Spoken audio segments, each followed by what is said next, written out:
continuamos, ó Deus, na Tua presença. Somos conscientes, Pai, de que tudo que temos, tudo que fazemos, é tudo Teu, Senhor. Pertence a Ti. O Senhor nos dá esse privilégio de poder, Senhor, prestigiar, Senhor amado, este momento e entender e ver a glória do Senhor sendo manifestada, Senhor. Ano após ano, o Senhor tem estado e tem, meu Deus, agido na vida dos Teus servos aqui nesse lugar. Continua, Deus, reinando na nossa vida. Continua falando conosco. Continua nos fazendo entender o verdadeiro sentido da vida. Porque na verdade tudo passa, Deus. Mas o Senhor e a Tua palavra permanece para todo sempre. Nós te pedimos a Tua bênção. Amém, Jesus. Glória a Deus. Pode sentar os irmãos, nós vamos ler a palavra de Deus. E nós gostaríamos que os irmãos acompanhassem conosco. Vai ser no livro de aos Efésios, no capítulo 1. Nós vamos ler a palavra do Senhor. Eu quero cumprimentar toda a igreja com a paz do Senhor Jesus Cristo. Amém. Dizer que maravilha chegar aqui, passar aqui nessa avenida e ver aqui a igreja com essa presença maravilhosa, tá? A imagem da igreja aqui, tá? Prazer. Somos promessistas, amém? Amém.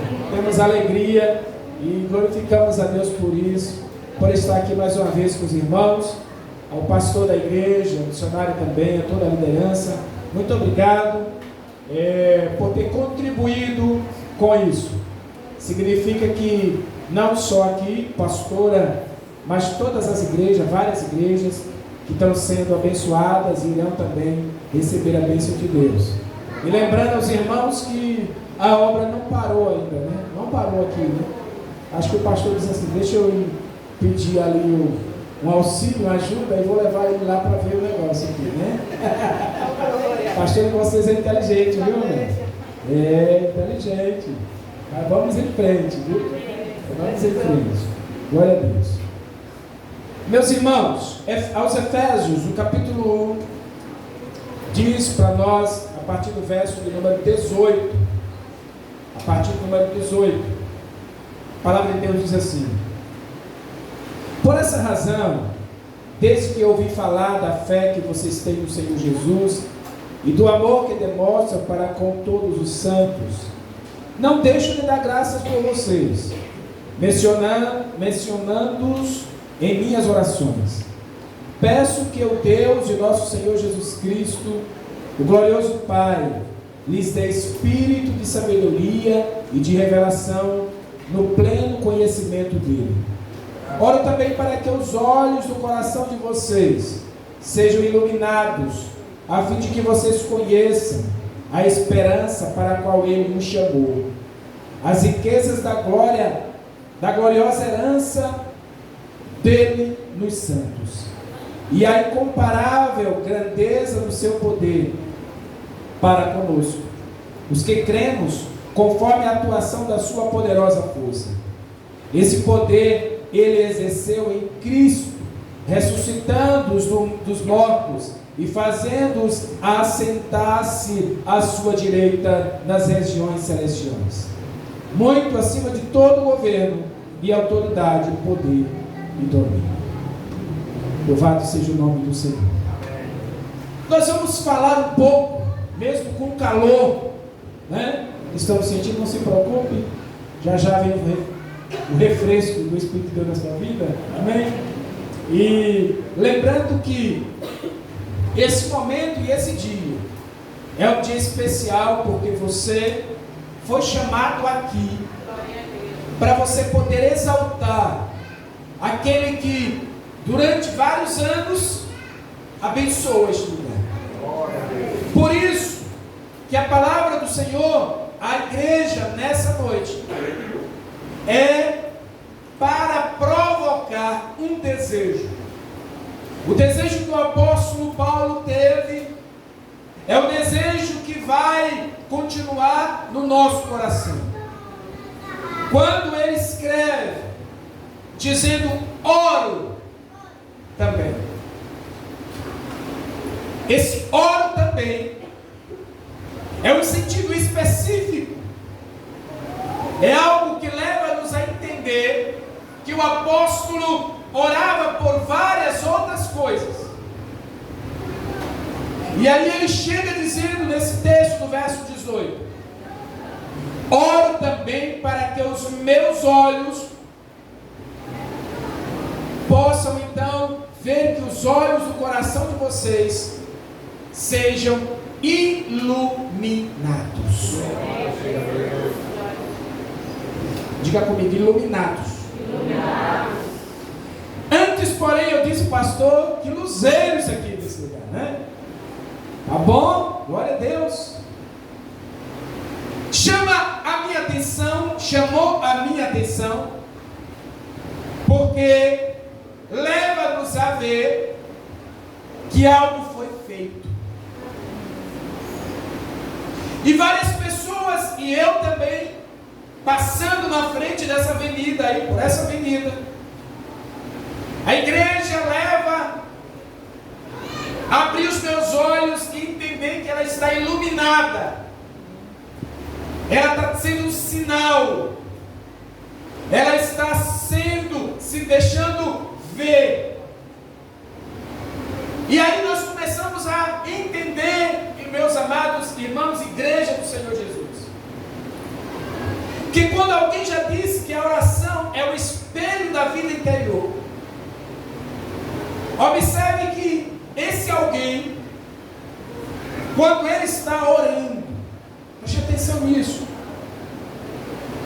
quando você começa, eu não sei se você já fez isso, mas quando você começa a ouvir o conteúdo da oração desse irmão, dessa irmã, neste exato momento, está aí uma das melhores maneiras de descobrir as ambições desse irmão, desse que ora. Está aí esse momento para descobrir as principais ansiedades ou angústia desse alguém. Porque afinal, irmãos, oramos por aquilo que é importante para nós. E essas coisas estão presentes sempre nas nossas orações. O que é importante? O que é peculiar para você?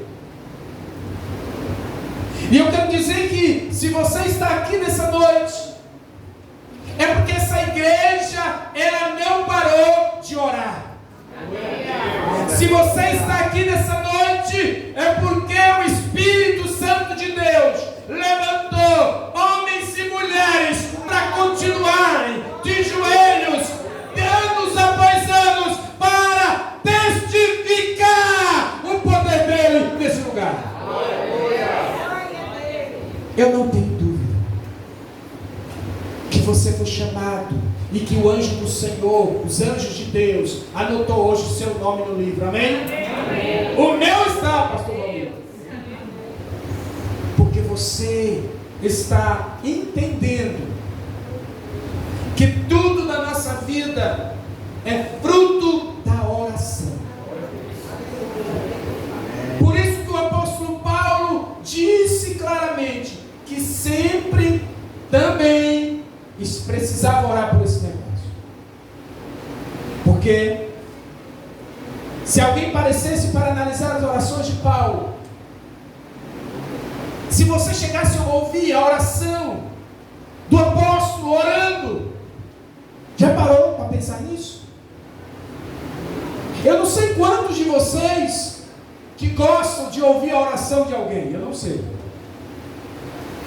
Mas quando você tiver curiosidade, ouça a oração de alguém.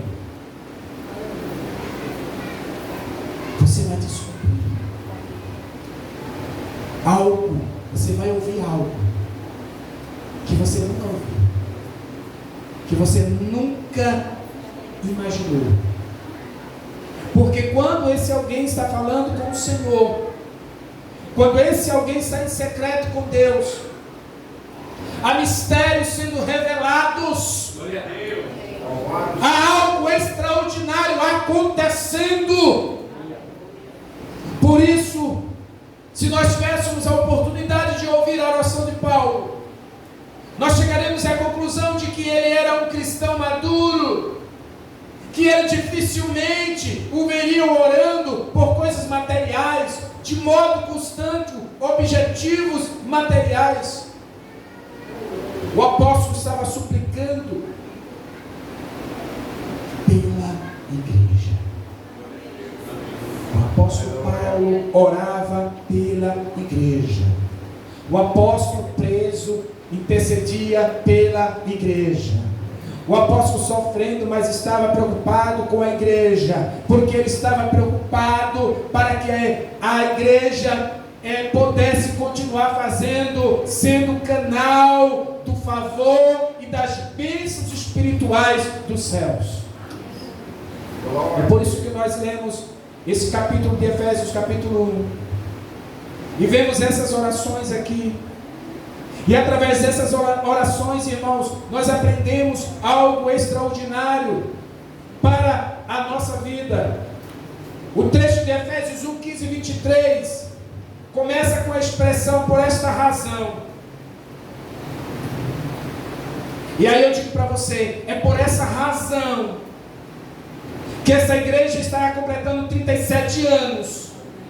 É por essa razão que você está aqui adorando. É por essa razão que você caminha no caminho que é Jesus. É por essa razão que você propaga o Evangelho. A razão ímpar, a razão primordial, uma razão que não tem como você propriamente explicar. A razão maior é porque Cristo, aleluia, desceu da sua glória.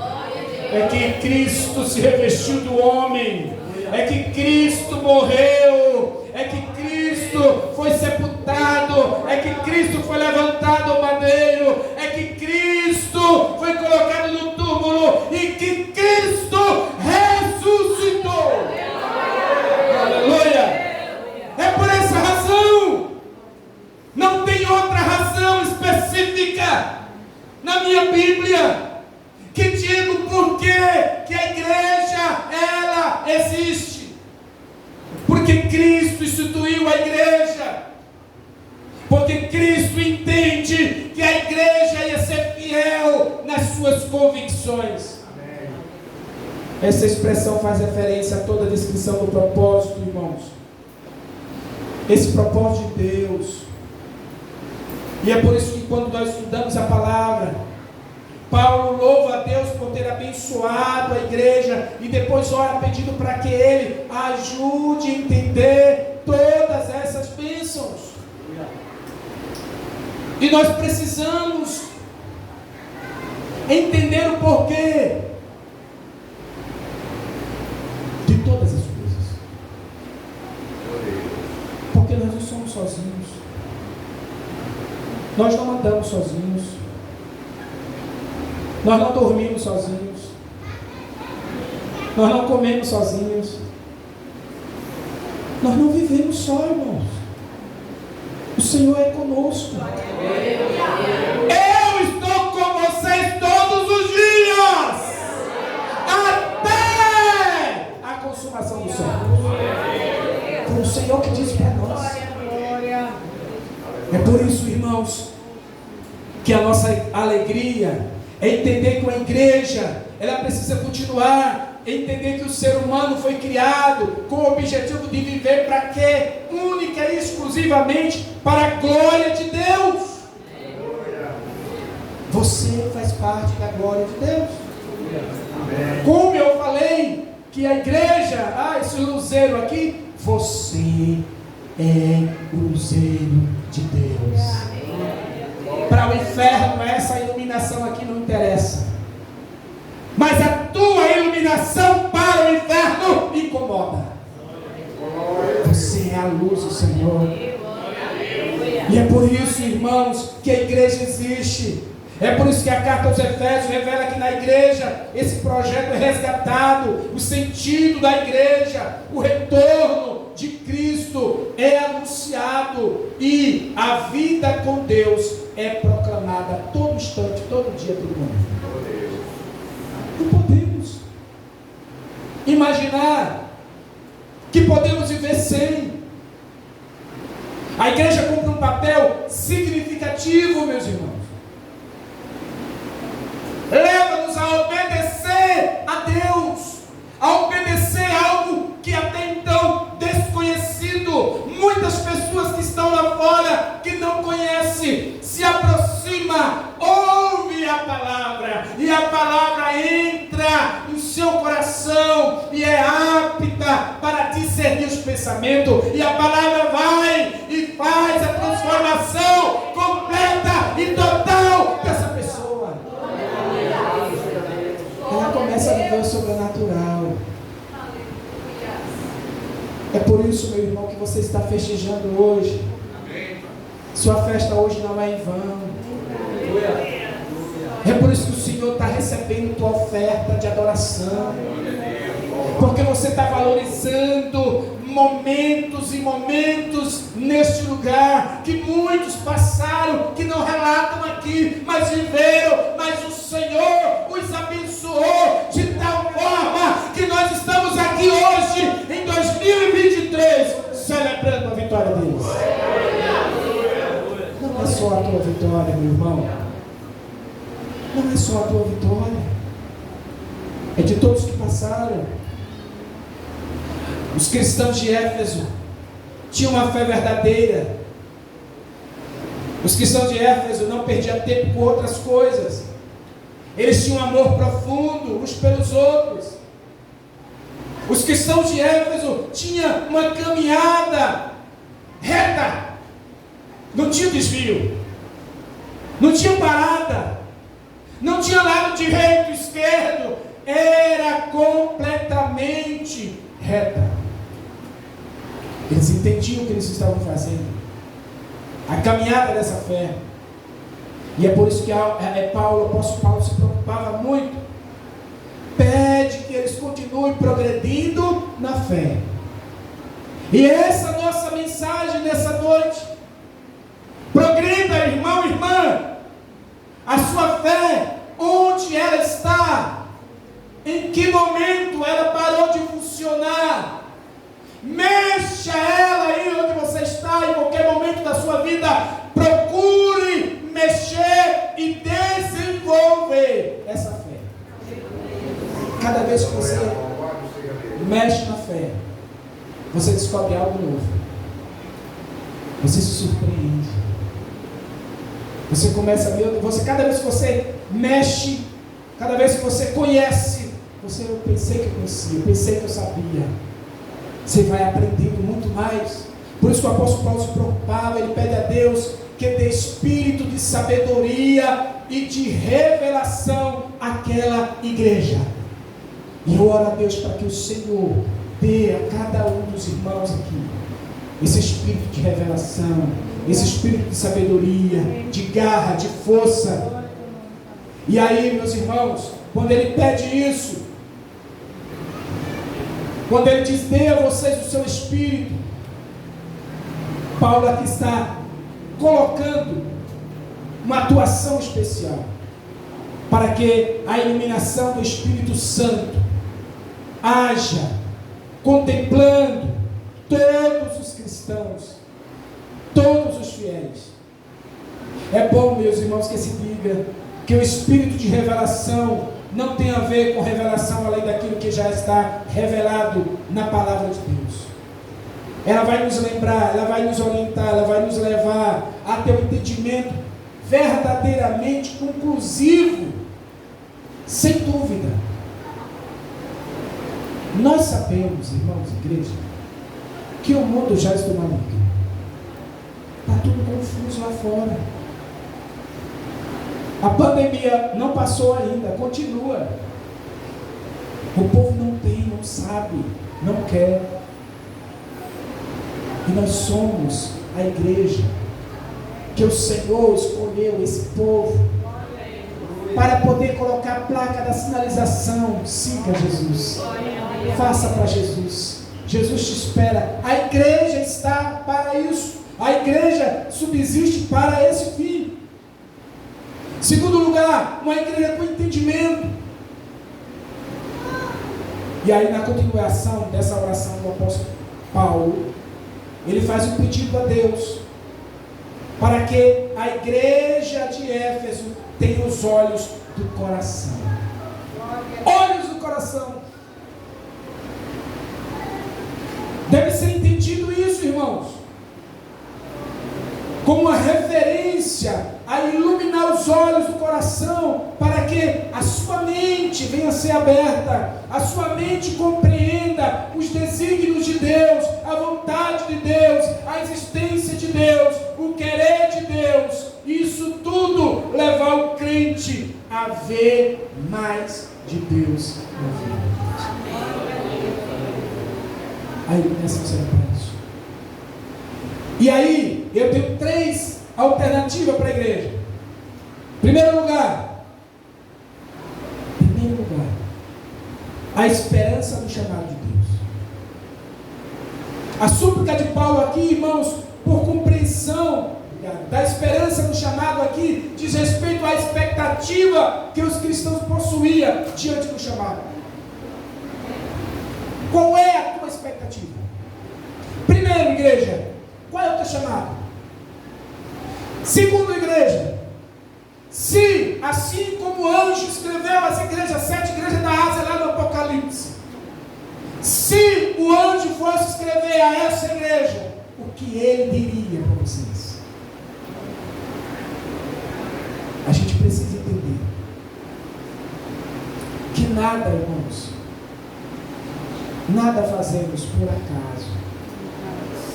Nada. Se você dá glória, é porque o Senhor já quis aqui. Se você evangeliza, é porque o Senhor já preparou, porque Ele quer que você seja esse agente. A única coisa errada é quando você não faz. A única coisa errada é quando você sabe que precisa propagar e você não propaga o Evangelho. A única coisa errada é você saber que precisa viver para a glória de Deus e você não permite que a glória de Deus se manifeste na sua vida. Nós vivemos, irmãos, praticamente numa bolha de sentimentos, de achar que não podemos. É impressionante que todos aqueles que dizem que não podem, que não podia, Deus quis usar. Amém? Amém. Deus usou absurdamente. Aí eu não posso, aí eu sou assim, aí eu sou assado. E Deus, eu quero você ver. Então, meu querido, se Deus usou aqueles que se achavam que não podiam e fez grandes proezas e maravilha, se coloque na expectativa desse Deus, porque esse Deus quer tornar de você um agente dele para esse tempo. Em segundo lugar, o valor da herança de Deus é um valor que você praticamente não pode calcular. E aí esse versículo, irmãos, do versículo 18, ele é entendido dessa forma para entender que o querer de vocês compreendem que não é do seu jeito nem da sua vontade. O seu querer é o querer de Deus. O querer da igreja é o querer de Deus. A vontade da igreja tem que ser a vontade de Deus. Você precisa viver dependente de Deus. E Deus enriqueceu a cada um de nós. Nos enriqueceu, irmãos. Somos ricos, amém? Amém. Nós temos tesouro aqui, esse mapa. Esse mapa aqui tem tudo.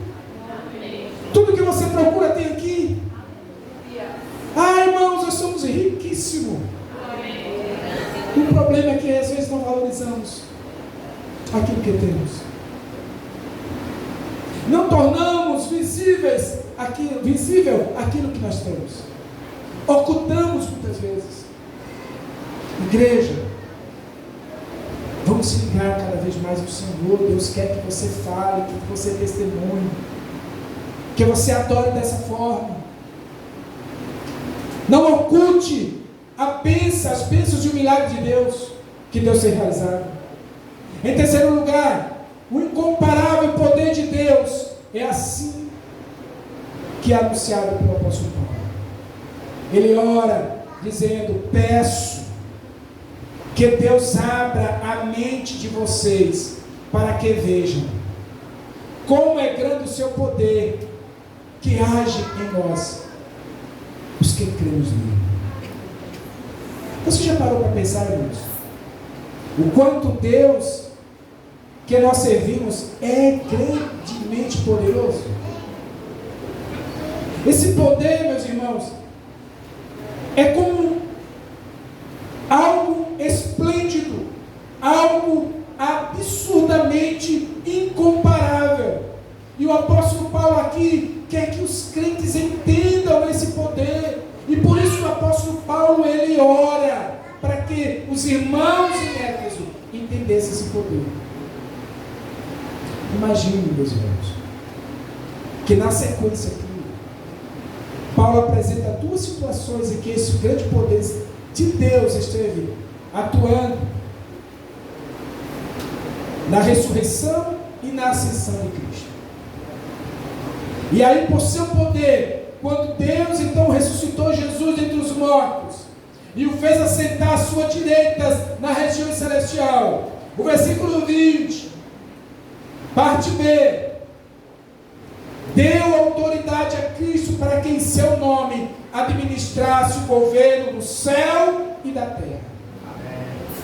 A metáfora aqui, irmãos, é emprestada dos príncipes terrenos aqui, porque os caras oferecem aos seus generais a honra e é devida essa honra.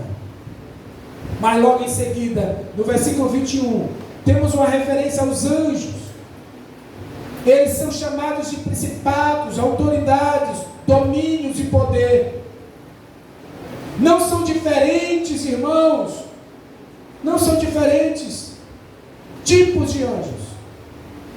Mas aqui há uma hierarquia que existe entre eles. Investigar tais hierarquias, irmãos, não é importante para nós, mas é importante entender que o poder de Deus, ele emana dele e vai sendo transferido, e vai sendo transferido, e vai sendo transferido, e vai sendo transferido. E aí você é o próximo da fila a receber de Deus. Não para, não cessa, irmãos. Por isso, igreja, irmãos e irmãs, abra a tua mente, abra teu coração, abra a tua visão, porque mais famosa que uma pessoa seja, seu poder não pode ser comparado com o de Cristo em maneira alguma. Seu poder não pode ser limitado, porque o Senhor Jesus é o poderoso Deus que reina em cima do céu, embaixo do céu, em todo lugar, em todo momento, em todo o tempo. E aí, terceiro e último lugar, queridos, uma igreja, ela precisa ter um versículo taxado na sua testa. Precisa ter isso, porque a igreja, que é o corpo, lá no versículo 23 desse capítulo, Paulo usa uma metáfora para ensinar algo sobre a igreja. Porque se Jesus é o cabeça, ele coordena todo o corpo, e o corpo, sendo a igreja, ela é cada vez mais movimentada por essa cabeça. Então você é movimentado por Cristo. É Cristo que te manda aí, seja à direita, à esquerda, para frente. É Cristo que reina a igreja. Ele é que rege a igreja. E é por isso, irmãos, que nós ficamos muitas vezes empobrecidos espiritualmente, porque nós não queremos aprender isso, nós não queremos saber disso, nós não queremos vivenciar isso. E aí nós ficamos fracos quando nós não entendemos isso de Deus. A igreja, como um corpo de Cristo, irmãos, ela continua amando as pessoas, amando a dar boas notícias aos povos, amando testemunhar das certezas do Senhor, amando falar do Filho de Deus. A igreja como corpo, irmãos, é o instrumento do qual Jesus age para chegar a um lugar, para chegar aqui nessa comunidade pastora. Jesus usou a igreja, e a igreja foi fundada aqui, e a igreja continua aqui, e vocês continuam também. Vocês e eu vai passar, mas outros vão continuar, porque a igreja é viva, a igreja é eficaz, a igreja é verdadeira, a igreja é essa que tem o sinal da vida e do caminho de Cristo. Alegria, nossos irmãos. E a igreja é chamada nesse texto aqui de plenitude de Cristo, irmãos. Aquele que preenche. Ele preenche. Preenche no momento que nós precisamos ser fortalecidos. Preenche no momento que nós precisamos ser curados. Preenche no momento que nós estamos tristes. Traz a alegria. Preenche uma esperança muito plena. Esperança de Deus na nossa vida. Esperança de Deus no nosso meio. Esperança de Deus na nossa perspectiva em tudo que nós vamos a fazer. Essa esperança que é o próprio Jesus Cristo em nós. Por isso, irmãos, a igreja é essa plenitude. A igreja é essa força. A igreja é esse braço que Deus preparou para com a toda a sociedade. E nós precisamos então prosseguir. Precisamos andar, precisamos seguir em frente. Irmãos, quando Moisés estava naquele momento crucial, o exército de Faraó vinha, e Moisés ali orou, como fez Paulo aqui. E aí o Senhor disse: o que tem na mão? Tinha um cajado. O Senhor queria que o povo marchasse, que o povo andasse, que o povo cresça, que a igreja pudesse crer. A adversidade estava ali, o problema estava ali, mas o Senhor quis que a igreja pudesse crer. Estava o mar ali na frente, mas o Senhor estava querendo que a igreja toda visse que não tinha mar, não tinha problema, não tinha obstáculo. Estava a situação difícil, mas Deus queria que a igreja daquele momento pudesse ver que o Senhor iria dar o livramento.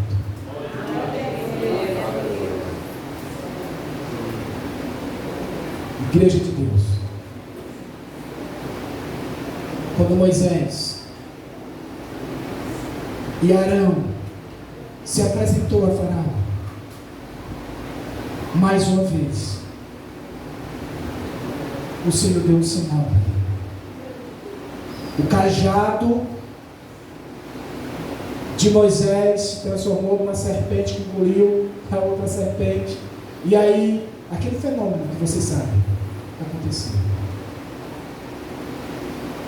Em vários momentos, Davi mesmo, o que tinha na mão? Uma baleadeira, aqui para nós, né? Acho que é aqui, né? Baleadeira, né? Para a gente é baleadeira, né? Tinha uma pedra. E aquela pedra matou o gigantão. Davi não entrou em briga com o gigante. Davi não foi lá com a espada com o gigante. Era desproporcional.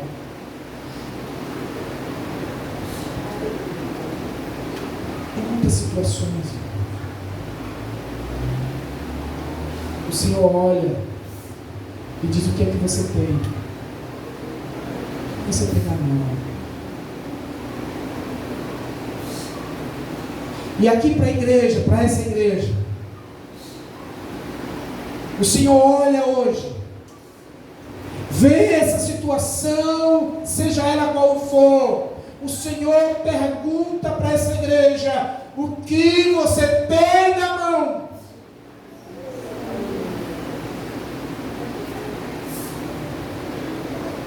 E você precisa dizer: eu tenho a tua palavra. Aleluia. Pela palavra que tudo aconteceu, tudo se fez pela palavra. Eu tenho a tua palavra que fez tudo. Então a grande arma da igreja você tem nas mãos. Use a palavra. Use a palavra. O próprio Jesus, quando estava lá em Mateus 4, estava lá sendo tentado pelo diabo no monte. O próprio Jesus usou a palavra. E essa igreja, eu oro para que você entenda que é a palavra que te traz entendimento, é a palavra que te liberta, é a palavra que te salva, é a palavra que te transforma, é a palavra que te enche do Espírito de Deus. É a palavra, irmão. Continue pregando a palavra, continue vivendo a palavra, prossiga para entender isso. O seu chamado, igreja, neste lugar, é para manifestar o poder da palavra de Deus. Prossiga e vivenciar responsabilidades grandiosas na missão. E é por isso que o apóstolo Paulo diz aqui à igreja: a igreja é para isso. A igreja existe para isso. E eu quero que você entenda isso. Que nesse momento o Senhor te formou para existir, para a sua glória. Você existe, como o tema da nossa mensagem, existir para a glória de Deus. A igreja existe para a glória de Deus. Você é a igreja para a glória de Deus, na sua casa, no seu lar, na sua vida. Fica de pé em nome de Jesus. Onde está a palavra, igreja? Onde está a arma que o Senhor nos deu? Onde ela está sendo usada? É preciso que a igreja continue, anos após anos, mas através da oração. E a oração aqui, se o apóstolo Paulo fosse orar, é para que a palavra continue a fazer a diferença nesse arraial. Seja ela o poder de Deus, seja ela a força de Deus, seja ela a esperança de Deus. Senhor nosso Deus, Pai amado, nós oramos nesse momento, Senhor, porque essa igreja está aqui, Senhor, firmada na rocha. Essa igreja não abriu mão dos princípios da Tua palavra. Essa igreja não creu em fábulas. Essa igreja crê no Senhor. O Senhor que conduziu a todos esses, ó Pai, para uma verdadeira adoração a Ti. Por isso, meu Deus, em nome de Jesus, Espírito Santo, há muito, Pai, há muito o que fazer, Senhor, no meio desse povo. Sinais, maravilhas, oh meu Deus, batismo, Senhor, do Teu Espírito Santo, meu Deus, cura, libertação, salvação. Meu Deus, continua, Senhor, reinando, Pai amado, e trazendo, Pai amado, nesse momento, uma resposta do Senhor. Meu Deus, por Tua palavra, que me diz que tudo que nós pedimos ao Senhor, crendo, recebemos. Eu quero pedir agora, Pai, para que a cura desse irmão, dessa irmã, chegue agora. Porque esse irmão e essa irmã precisa testemunhar amanhã ou quarta-feira do milagre, da bênção do Senhor. Porque estamos aqui, ó Deus, na Tua presença, Pai. E queremos, Senhor, que o Senhor dê resposta a esse irmão, a essa irmã, que está com uma situação difícil. Aleluia, está na mente dele agora, Senhor. Essa situação difícil. Ah, meu Deus. Mas o Senhor, Pai, tem os seus anjos, que está ao seu comando. E o Senhor diz a ele: vai, ele vai. O Senhor diz: vem, ele vem. E nesse momento, leva, Senhor, a resposta agora. Mostra para esse crente que ele vai ser mais crente. Aleluia. Glória, glória. Derrame agora, Senhor. Derrame agora, Senhor. Mostra agora, Deus, eu creio. Eu creio que o Senhor já fez essa obra. E esse irmão vai testemunhar, Senhor amado, porque o Senhor é Deus. E a palavra que é pregada aqui nesse altar dessa igreja é a palavra do Senhor, a palavra viva e a palavra eficaz. Por isso, Deus, em nome de Jesus, resplandeça, resplandeça, Pai, a face dessa igreja, resplandeça, Pai, e faz, ó Senhor, o teu querer. Cada vez mais se agrade dessa igreja. Espírito Santo, haja, trabalhe para que essa igreja possa estar seguindo a sua vontade, meu Pai. Não só 37 anos, mas os anos enquanto o Senhor não voltar, que ela continue fazendo o seu devido papel. Assim como o apóstolo Paulo orou, eu oro nesse momento, Senhor, em nome de Jesus, que o Senhor conceda a tua graça, o teu poder, o teu agir, para todo o sempre eu te peço. Amém. Pode aplaudir o Senhor.